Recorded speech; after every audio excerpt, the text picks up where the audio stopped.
అందరికి నమస్కారం. నేను శిరీష. ప్రస్తుతం మనతో పాటు ఉన్నారు ప్రముఖ తంత్ర జ్యోతిష్యులు, జ్యోతిష్యరత్న, జ్యోతిష్య సామ్రాట్ చింత రుక్మందరావు గారు. గురుగారితో మాట్లాడదాం. నమస్కారం గురుగారు. మాతృదేవోభవ, పితృదేవోభవ, ఆచార్య దేవోభవ, ఓం నమో మాందేశ్వరాయ నమః. అందరూ బాగుండాలి, అందరికీ మంచి జరగాలి. గురుగారు, విశేషంగా ఈ 2026 శ్రీ పరాభావనామ సంవత్సరంలో ప్రభుత్వ ఉద్యోగులు పొందే రాశులు ఏమంటారు? ఈ 2026 సంవత్సరం శ్రీ పరాభవనామ సంవత్సరంలో ప్రభుత్వ ఉద్యోగాన్ని పొందే రాశులు అని మీరు అడిగారు. ఈ పరాభవనామ సంవత్సరము ప్రభుత్వ ఉద్యోగాల సంవత్సరం అయితే ఏం కాదు, ఇది పరాభవం. ఈ సంవత్సరం పేరే పరాభవం. మరి ప్రభుత్వ ఉద్యోగాల గురించి ఎందుకు ఇలా చెప్పాల్సి వస్తుందంటే, ఏ ప్రభుత్వాలు ఉద్యోగాలు ఇవ్వడానికి ముందుకు రావడం లేదు. ఫస్ట్ పాయింట్, ముందు ప్రభుత్వ ఉద్యోగం. ప్రభుత్వం ఉద్యోగాలను పుంకానుగా మేము ఇస్తున్నాము, ఆ కేటగిరీలు ఇన్ని వేల ఉద్యోగాలు, ఈ కేటగిరీ ఇన్ని వేల ఉద్యోగాలు అనే అనౌన్స్మెంట్లు ఎక్కడా లేవు. ఉన్న ఉద్యోగస్తులకే ఏదో ఇవ్వడం లేదని రోడ్ల మీదకి వచ్చి గొడవలు చేస్తున్నారు. ఈ గవర్నమెంట్కి ఓట్లేస్తే వీళ్ళు మమ్మల్ని రోడ్డు మీద కూర్చోబెట్టారు, ఈ గవర్నమెంట్కి ఓట్లేస్తే మాకు ఇవ్వాల్సింది లేదు, ఇంకా మాదే పెరుక్కుంటున్నారు. రిటైర్డ్ ఉద్యోగులకు సంబంధించి కూడా సమస్యలు వస్తున్నాయి. రిటైర్డ్ అయిపోయిన వాళ్ళు కూడా వదలడం లేదు ప్రభుత్వాలు. అది ఏం సమస్యలో మనకు తెలియదు. మరి కొత్త ఉద్యోగాలు ఎట్లా వీళ్ళు ఇస్తారు? ఉన్న ఉద్యోగులకే ఉప్పు తిప్పలు 33 లోకాలు కనిపిస్తున్నాయి. మరి ప్రభుత్వ ఉద్యోగాలను ఇవ్వాల్సిన ప్రభుత్వమే ఇవ్వాలా? ప్రభుత్వం ఇచ్చేదని ముందుకు రానప్పుడు ప్రభుత్వ ఉద్యోగాలు పరాభవన సంవత్సరాలు ఎట్లా వస్తాయి? రావు. అంటే ఒకప్పుడు తండ్రి ఉద్యోగం కొడుకు వచ్చేది, అలాంటి సిస్టమ్ ఉంది. అలాంటి సిస్టమ్ లేదు ఇప్పుడు. అది ప్రతిభ ఉన్న వాళ్ళకే అని వచ్చింది ఇప్పుడు. అంటే కొడుకు ఇచ్చేస్తారు, కొడుకు ప్రతిభ లేకపోయినా ఇచ్చేయాల, అప్పట్లో రూల్ అది. ఇప్పుడు ప్రతిభ ఉన్న వాళ్ళకనేది బాగానే ఉంది, రూల్ బాగుంది. అంటే ఇక్కడ ప్రభుత్వ ఉద్యోగులను ప్రభుత్వాలు అందరూ అనుకున్నంత వేగంగా ఉద్యోగాలు ఇవ్వడం లేదు. ఫస్ట్ పాయింట్ మైనస్ అది. దాన్ని వాళ్ళు పంచాంగం చూసుకొని అలా డిసైడ్ అవ్వడం లేదు. పంచాంగం పక్కన పడేసి మనం ఈ ఉద్యోగాలు ఇవ్వలేము, ఇవ్వగలంత వరకు ఇవ్వగలుగుతాము అనే లెక్కలో వాళ్ళు పోతున్నారు. వాళ్ళ ఆలోచన, వాళ్ళ ఇది వాళ్ళకు ఉంటుంది.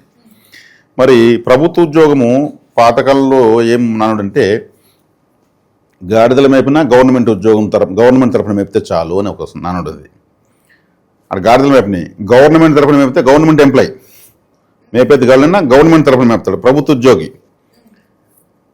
అనేటువంటి ఉండేది అప్పట్లో. 10వ తరగతి చదివితే ఉద్యోగాలు వచ్చేసేవి, లైన్ మ్యాన్లు అయిపోయేవాళ్ళు ఎలక్ట్రిసిటీ డిపార్ట్మెంట్లో. ఇప్పుడు బీటెక్లు, ఎంటెక్లు, ఎంఎస్లు, డిగ్రీలు, డబ్ల్యూఎంఏలు, ట్రిపుల్ఎంఏలు చదివినా కానీ ఉద్యోగాలు రావడం లేదు. మరి ఈ సంవత్సరం ప్రభుత్వ ఉద్యోగం ఎవరికి వస్తుంది అంటే, ఈ సంవత్సరంతో సంబంధం ఉన్నా లేకపోయినా వ్యక్తిగత జాతకంలో రవిగ్రహము ఎవరికైతే బలంగా ఉంటుందో వాళ్ళకు ఉద్యోగం. ప్రభుత్వ ఉద్యోగం అని కాదు, ప్రభుత్వ ఆదాయం తింటారు. ప్రభుత్వ ఆదాయం ఈ జాతకుడు తింటాడా లేదో చూడాలంటే రవిగ్రహం ఎలా ఉందో చూడాలంతే. రవిగ్రహం ప్రభుత్వాన్ని సూచిస్తుంది. రవిగ్రహం 10వ ఇంట్లో ఉన్నా, లగ్నంలో ఉన్నా, లాభంలో ఉన్నా, 7లో ఉన్నా, 5లో ఉన్నా, 10లో ఉన్నా ప్రభుత్వ పరంగా ఆదాయం తింటారు. ఆదాయం అంటే ఎట్లా? ఉద్యోగం అనే రూల్ ఏం లేదు. రాజకీయంగా తినచ్చు, కాంట్రాక్టుల పరంగా తినచ్చు, ప్రభుత్వ ఉద్యోగం ఉండే భార్య రావచ్చు, ప్రభుత్వ ఉద్యోగం ఉన్నటువంటి వ్యక్తి యొక్క కూతురుని పెళ్లి చేసుకుంటూ ఆయనకు ఒకే కూతురు కావచ్చు, ఆ డబ్బంతా ఇతనికే సంక్రమించవచ్చు. ఇలా రవిగ్రహం అంటే తండ్రి ప్రభుత్వ ఉద్యోగం అవుతాడు, ఇక్కడ ఒకడే కొడుకుంటాడు, అతను సంపాదించింది ఇతనే, ప్రభుత్వ సొమ్ము ఇతనే తింటాడు. ఇన్ని రకాలుగా చూడాల్సి వస్తుంది. 5వ ఇంట్లో రవి ఉన్నాడు అనుకో, 5వ స్థానం సంతాన స్థానం, పిల్లలు పుట్టినాక ఇతనికి ప్రభుత్వ యోగం కలుగుతుంది. ఒక సర్పంచ్ కావచ్చు, సర్పంచ్ వార్డులో పంచాయతీల పనులను చేసి బిల్లులు వేసుకుని తినచ్చు. కాబట్టి ప్రభుత్వ ఇప్పుడు ఉద్యోగం అనేదాన్ని మనం స్ట్రైట్గా తీసుకునేదానికి లేదు. ప్రభుత్వ సొమ్ము తింటారా లేదా, భార్య తరపు రావచ్చు, తండ్రి తరపు రావచ్చు, పిల్లల ద్వారా రావచ్చు, ఇలా పలు రకాల యాంగిల్స్ నుంచి వస్తుంది. ఏమీ తెలియని వాడు ఎంపీటీసీ అయిపోతాడు, కాన్వాయ్ పెట్టుకుని పోతూ ఉంటాడు, ముందు 3 కార్లు వెనక 7 కార్లు. ఒకప్పుడు మెంబర్ ఆఫ్ పార్లమెంట్, స్వాతంత్రం వచ్చిన కొత్తల్లో మెంబర్ ఆఫ్ పార్లమెంట్ అంటే ఒక ఎంపీ సాధారణంగా పంట పొలాల్లో వ్యవసాయం చేసుకుంటూ ఉండేవాళ్ళు. ఎంపీలు కూడా వాళ్ళకి టెలిగ్రామ్స్ వస్తే పార్లమెంట్ సమావేశాలకు అక్కడ పొలాల దగ్గర పోస్ట్ మ్యాన్ ఇచ్చాడు, మీకు టెలిగ్రామ్ వచ్చిందంటే ఢిల్లీ నుంచి పార్లమెంట్ సమావేశాలు రమ్మని. ఫోన్లు లేవు అప్పుడు. వాళ్ళు సాధారణ దుస్తులు వేసుకుని ట్రైన్స్ ఎక్కి వెళ్ళేవాళ్ళు, సైకిల్లోనూ జట్కా బండిలో వెళ్ళేవాళ్ళు ఒక మెంబర్ ఆఫ్ పార్లమెంటు. ఇప్పుడు panchayat ward member convoy meeting చేస్తున్నాడు. రాజకీయాలు అంత మారిపోయినాయి. కాబట్టి ప్రభుత్వ బలము ఎలా ఉంది అనేది ఇక్కడ మనం ప్రధానంగా తీసుకోవాలి. ప్రభుత్వ బలాన్ని సూచించేది రవి. రవి కుజుల కలయిక, రవి కుజుల సంబంధంతో ప్రభుత్వ ఉద్యోగాలు ఏముంటాయి? కుజుడు అంటే army, doctor, government doctor, police office, IPS, constable, security డిపార్ట్మెంట్స్లోకి వెళ్ళిపోతారు. రవితో చంద్రుడు సంబంధం ఉంటే, చంద్రుడు అంటే మాతృకారకుడు, స్త్రీ శిశు సంక్షేమ శాఖ అంటే తల్లి బిడ్డలు. చంద్రుడు అంటే విదేశాలు, విదేశాంగ శాఖ కార్యాలయంలో ఉద్యోగము. చంద్రుడు అంటే ఫుడ్డు, పౌర సరఫరాలు, గిడ్డంగులు, వ్యవసాయ శాఖ మంత్రి. రవికి బుధుడు యొక్క బలం దొరికితే, బుధుడు అంటే ఆడిటరు, అంటే మున్సిపల్ కమిషనర్. కమిషనర్ చెప్పినట్టే అంతా జరుగుతూ ఉంటుంది. లేదంటే ఒక టెంపుల్, ఒక ఈఓ, ఎగ్జిక్యూటివ్ ఆఫీసర్. అదే రవికి శని బలం తోడైతే కార్మిక శాఖ, కార్మిక శాఖ, లేదంటే అదే మన పరిశ్రమలు, ఇండస్ట్రియల్ మినిస్టర్ లాంటివి జరుగుతాయి. శనేశ్వరుడు అంటే ఇండస్ట్రీస్ కాబట్టి. అదే శనికి రాహువు తోడైతే ఇదే ఏది మద్యపాన శాఖ, ఎక్సైజ్ మినిస్టర్. రాహు అంటే మద్యము, ఎక్సైజు. అదేవిధంగా శనికి కుజుడు తగిలితే ఫారెస్ట్ మినిస్టర్ కూడా అవుతారు. రవికి కుజుడు. రవికి కేతువు సంబంధం కలిగితే దేవాదాయ శాఖ. రవికి గురువుకి సంబంధం కలిగితే ఆర్థిక శాఖ. ప్రభుత్వ బలం అంటే ఎన్ని రకాలుగా ఉంది. ఈ శాఖలు వాళ్ళకి ఆ జాతకులు, ఆ బలం ఉన్న వాళ్ళకి ఆ శాఖలు వస్తాయి, ఆ శాఖల్లో అధికారాలు వస్తాయి, ఆ శాఖల్లో ఆఫీసర్లు అవుతారు, ఆ శాఖల్లో కాంట్రాక్టర్లు అవుతారు. మినిస్టర్ ఒకరే, దాంట్లో పలు రకాల విభాగాలు ఉంటాయి, దాంట్లోకే సెలెక్ట్ అవుతారు. ప్రభుత్వం రవి ప్రభుత్వంలో ఏ విధమైనటువంటి డబ్బు వస్తుంది వీళ్ళకనేది ఏ గ్రహంతో రవికి కనెక్టివిటీ కలిగి బలం పెరిగితే ఆ విధంగా తీసుకుంటారు. మరి ఇలా ఉంటుంది ప్రభుత్వ బలం అనేది. పరాభవనామ సంవత్సరంలో ఎవరెవరు ప్రభుత్వ ఉద్యోగులు అవుతారంటే, ఎవరెవరు జాతకాల్లో నేను చెప్పిన కాంబినేషన్ ఎలా ఉన్నాయి మీకు నాకేం తెలుసు. మనము పరాభవనామ సంవత్సరంలో ఈ రాశి వాళ్ళు కంపల్సరీ అయిపోతారని ఎట్లా చెప్పాలి? తప్పుగా అబద్ధం చెప్పలేం కదా. కాబట్టి బలాన్ని మనం చెప్పగలిగితే ఎవరు జాతకులు కంపేర్ చేసుకుంటారు ఈ వీడియో చూసి, నాకు దేనికి సంబంధించి కనెక్టివిటీ ఉంది.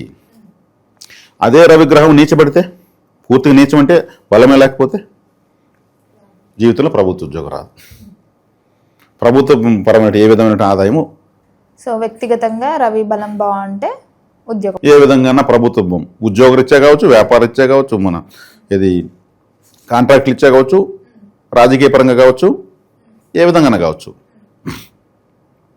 కొంతమంది ప్రభుత్వ అధికారులు ప్రశంసలు, మెడల్స్ తీసుకుంటూ ఉంటారు గవర్నమెంట్ చేత ఉత్తమ సేవలు అందించిన దానికి. అంటే వాళ్ళకు రవి బలంగా ఉంటాడు, మళ్ళీ వాళ్ళకు ప్రమోషన్స్ వస్తూనే ఉంటాయి. అదే రవి బలహీనంగా వచ్చాడంటే వాళ్ళు ఏదో ఉద్యోగాలు పోగొట్టుకుంటారు. రైడింగ్స్ మంచిగా జరిగి ఏసీబీ దాడులని ఇంకోటి సస్పెన్షన్లు అంతా పడుతూ ఉంటాయి. రవి దానికి కారణం, వెనక్కి పంపించడానికి. ఇలా ఉంటాయి. మరి రవి బలం పెరగాలంటే మన పరిహారాలు తెలియజేయండి గురుగారు. రవి బలం పెరగాలి అని అంటే ముందు రవి గ్రహము ఒక వ్యక్తి జాతకంలో ఎవరికైనా సరే శుభగ్రహమా అశుభగ్రహమా చూడాలి ఫస్ట్. వాళ్ళకి శుభగ్రహం అయితేనే మనం పరిహారం చెప్పాలి, అశుభగ్రహం అయితే అవసరమే లేదు. అంటే మనకు కలిసి రాని దాన్ని వదిలేయాలి, కలిసి వచ్చేదాన్ని స్వీకరించాలి. కానీ వ్యక్తిగతంగా ఎలా తెలుస్తుంది గురుగారు అది రాహు గ్రహం మనకు బాగుంటుంది లేకపోతే బాగాలేదు అని? జాతకంలోనే తెలుస్తుంది అంతే.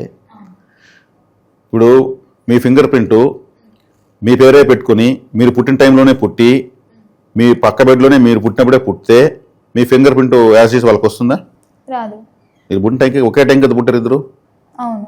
మరి ఎందుకు రాలేదు ఫింగర్ ప్రింట్? యాసిస్ అన్నీ ఒకటే రావాలి కదా. సేమ్ ఇక్కడ కూడా రవి బలం అందరికీ ఈక్వల్గా ఉండదు. గ్రహం అయితే ఒకటే, జనాలు 700 కోట్లు ప్రపంచంలో, 700 మంది 700 రకాలుగా ఉంటాడు రవిగ్రహం. ఇదే జ్యోతిశాస్త్రం. కాబట్టి వాళ్ళకి ఎలా ఉందో చూడాలి. చూసి అనుకూలమైతే అది ఒక 60% అయితే 40% మన పరిహారం ద్వారా ఎనర్జీ లోడ్ చేయొచ్చు. అదే 20% ఉంటే 80% లోడ్ చేయలేం. 90% ఉంటే ఇంకో 10% ఈజీగా కనెక్ట్ అయిపోతుంది. అదొక బలాన్ని తెలుసుకోవాలి. రవి యోగ గ్రహం అయితే ఏ పరిహారం అవసరం లేదు, వాళ్ళు ఆటోమేటిక్గా ప్రభుత్వ సెక్టర్లో ఉంటారు. ఇప్పుడు ఉండే వాళ్ళంతా ఏ పరిహారాలు చేసుకుని పోయి ప్రభుత్వాలు కూర్చున్నారు. ఎమ్మెల్యేలు ఎంపీలంతా కూడా వాళ్ళకి జాతక వ్యక్తిగత జాతకం ఉంది కాబట్టి ఒక అమాత్య పదవి మంత్రి పదవిలో కూర్చున్నారు. గౌరవనీయులు పిలువబడుతున్నారు. ఎవరో ఉంటారు, ఒక రౌడీ షీటరో, ఒక 10 మందిని హత్య చేసిన వాడు, ఒక 10 భారీ స్కామ్స్ ఉన్నవాడు వ్యక్తితో ఒక మినిస్టర్ అవుతాడు. ఆ మినిస్టర్కి ఎన్ని కేసులు ఉన్నాయో తెలుసు అంటారు, కానీ అతను రవి బలంగా ఉంటాడు. పదవి వచ్చేస్తుంది, దానికి కావాలని డబ్బులు ఖర్చు పెట్టుకోగల శక్తి వచ్చేస్తుంది. రవి అంటే ఓపెన్ ప్లానెట్, ప్రపంచం అంతా కనిపిస్తాడు కదా. ఈ ప్రభుత్వం అంటే ప్రజలకంతా తెలియాలి కదా. కాబట్టి రాజకీయ నాయకులు అందరికీ తెలిసి బాగా ఫోకస్ అవుతారు. ఆ లీడర్స్ అందరూ ఒక వశీకరంగా వెళ్ళిపోయి వాళ్ళకి చేతులు ఒప్పుతూ ఉంటారు. మరి మనల్ని చూసి అలాగ అందరూ రావాలని ప్రతి ఒక్కరు ఎందుకు అనుకోరు? వీళ్ళకి రవి బలహీనంగా ఉంటారు, అతను రవి బలంగా ఉంటాడు. అతను వచ్చే కాడికి అందరూ సూపర్ లీడర్ని కట్అవుట్ కడతారు, బ్యానర్లు కడతారు, అన్న వచ్చినాడు అంటారు, ఏదేదో చెప్తారు. ఇప్పుడు ఉన్నటువంటి పెద్ద పెద్ద నాయకులంతా అంతే, రవి బలమే. కాబట్టి ప్రభుత్వ బలము ఉండాలంటే ఏంటిది మనం స్ట్రైట్గా చెప్పాం. వాళ్ళ వ్యక్తిగత జాతకంలో ఇవన్నీ వాళ్ళు చూసుకోవచ్చు. గోచారం ద్వారా ప్రభుత్వ ఉద్యోగం వచ్చేస్తుంది, గోచారం ద్వారా ఎమ్మెల్యే మినిస్టర్ అవుతారనేది పూర్తిగా రాంగు. మనం ఉన్నదే చెప్పాలి. మనం ఉన్నదే చెప్పినప్పుడే మన వీడియోలు కూడా ఆదరణ వస్తుంది. నెక్స్ట్ ఇంకొక వీడియో వెళ్తే ఆశీర్వదిస్తారు కామెంట్స్ రూపంలో, లైక్స్, వ్యూస్, సబ్స్క్రైబింగ్, షేరింగ్ రూపంలో. కాబట్టి మనం ఉన్నది చెప్పాలి. ఇక్కడ మనం సబ్జెక్ట్ చెప్పడానికి ఉన్నాం, కానీ మనకు అవకాశం ఉంది కానీ ఏదంటే చెప్పేదని మనం లేవు. అంటే ప్రభుత్వ ఉద్యోగం అంటే ప్రభుత్వాలు ఉద్యోగాలు ఇవ్వడానికి సిద్ధంగా లేవు. ఉన్న ఉద్యోగాలను సమంగా మెయింటైన్ చేయలేక, జీతాలు వేయలేక వాళ్ళు అల్లాడుతూ ఉంటే కొత్తగా ఏం చేస్తారు. కానీ ఆ బలం అంటూ ఉంటే ఆటోమేటిక్గా వస్తుంది. ఇప్పుడు ప్రభుత్వ ఉద్యోగం అంటే ఇక్కడ ఉన్నప్పుడు సెంట్రల్ గవర్నమెంట్ ఎంప్లాయీస్ ఎంతమంది లేరు? ఇప్పుడు కుజుడు రవి బలం పెరిగిందంటే ఆర్మీ ఆఫీసర్ అవుతారు కదా, సెంట్రల్ గవర్నమెంటే కదా. ఎంబీబీఎస్ డాక్టర్ అవుతారు కదా, గవర్నమెంట్ డాక్టర్ అవుతారు కదా. ఫారెస్ట్ ఆఫీస్ అవుతారు కదా, కుజుడు అంటే అడవులు, ఫారెస్ట్ ఆఫీస్ అవుతారు, ఫారెస్ట్ రేంజర్లు అవుతారు. ఇలా కాబట్టి మనము ఇలా విశ్లేషించుకుంటూ వెళ్తే అన్ని వృత్తుల వాళ్ళు, ప్రభుత్వ అనుబంధ సంస్థలన్నింటిలో ఉన్న వాళ్లకు ఆయా శాఖలకు సంబంధించినటువంటి ఉపగ్రహము, ప్రధాన గ్రహము రవి కాంబినేషన్లో వాళ్ళకి ఆ ఉద్యోగం వస్తుంది. ప్రభుత్వ ఉద్యోగం ఒకే ఒక వృత్తి ఉండదు కదా. ఈవెన్ గవర్నమెంట్ హాస్పిటల్లో గేట్ కాడ వచ్చే అంబులెన్స్ గేట్ తీసే వ్యక్తి కూడా గవర్నమెంట్ హాస్పిటల్లో గవర్నమెంట్ ఎంప్లాయీ. వైట్ని పట్టేసుకొని అతనికి యోగం ఉంటుంది. రవి శనో, రవి రాహునో బలం ఉంటుంది. కాబట్టి అటువంటి దీన్ని ఆ అంబులెన్స్ డ్రైవర్ కూడా గవర్నమెంట్ అంబులెన్స్ తోలుతాడు డ్రైవరు, ప్రైవేట్ అంబులెన్స్ తోలితే ఆ వాల్యూ ఉండదు. ఇలా ఉంటుంది ప్రభుత్వ బలం అనేది. ప్రభుత్వ బలం పెంచుకోవాలి అనుకున్నప్పుడు రవిగ్రహాన్ని బలపరచుకోవాలి. రవిగ్రహం అనుకూల గ్రహం అయ్యుండి డిగ్రీస్ పరంగా తక్కువలో ఉన్నప్పుడు రవిగ్రహ బలం పెంచుకోవాలి. రవిగ్రహ బలం పెంచుకోవాలంటే శివారాధన ఎందుకు అంటే రవిగ్రహానికి ఆ శక్తి ఎక్కడి నుంచి వస్తుంది కదా, సూర్యునికి ఆ శక్తి ఎక్కడి నుంచి వస్తుందంటే రుద్రుడు ఇస్తున్నాడు. రుద్రుడు అంటే శివుడే. శివుడు నుంచే సూర్యుడికి అంత శక్తి వస్తూ ఉంటుంది. అందుకే అధిష్టాన దేవత సూర్యునికి రుద్రుడు, రుద్రుడు అంటే శివుడే. కాబట్టి శివాలయానికి వెళ్తే రవిగ్రహం బలపడిపోతుంది. అదే లాజిక్. కాబట్టి శివారాధన చేయాలి ఎక్కువగా. రాజకీయ నాయకులు, ప్రభుత్వ ఉద్యోగం కావాలనుకున్న వాళ్ళు చేసే కొద్దికి అది దగ్గర అవుతుంది, వీళ్ళకి ఫోకసింగ్ పెరుగుతుంది. పవర్ బ్యాంక్ ఇవ్వండి శివాలయము. సాయంత్రం నంది సేవ చేసిన వాళ్ళకు కూడా రవి బలం పెరిగిపోతుంది. ప్రదోషకాల నంది పూజ చేసిన వాళ్ళకి రవి బలం పెరుగుతుంది.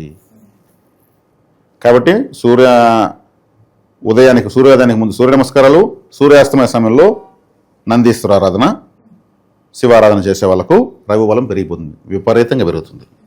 సింపుల్. దీనికోసం ఇంకేమీ యజ్ఞయాగాల హోమాలు అవసరం లేదు. గురుగారు మొత్తం మీద మాకు తెలియని ఎన్నో మంచి విషయాలు తెలియజేసినాక ధన్యవాదాలు.